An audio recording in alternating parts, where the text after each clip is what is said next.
असा एक पेशंट होता, यंग होता आणि त्याला सतत घाम येत होता आणि खूप जास्त प्रमाणात घाम येत होता.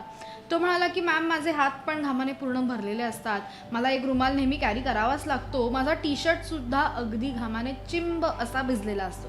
तो खरा MBBS शिकणारा स्टुडंट आहे आणि त्यामुळे तो म्हणाला की ह्याला काही उपाय आयुर्वेदात आहे का? तर त्याला मी सांगितलं की आयुर्वेदामध्ये जर तुम्हाला जास्त प्रमाणात घाम येत असेल तर मुख्य कारण म्हणजे काय, तर तुमच्या शरीरात पित्तदोष वाढलेला असतो.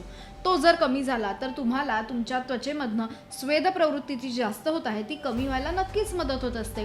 1 महिना त्यांनी व्यवस्थित औषधंसुद्धा घेतली आणि त्याचबरोबर त्याला त्वचेला लावायला उटणं मी दिलेलं होतं. त्याला जास्त प्रमाणात स्वेटिंग होत असेल, त्याला दुर्गंध येत असेल तर ते जाण्यासाठी सुद्धा त्याला मी उटणं लावायला दिलेलं की साबण न वापरता तू हे वापरू शकतोस अंग स्वच्छ करायला. 1 महिन्यानंतर तो दाखवायला आला आणि मला म्हणाला की हो मॅडम, खरंच माझा घामाचं प्रमाण आता कमी झालेलं आहे, हाताला येणारा घामसुद्धा आता माझा कमी झालेला आहे.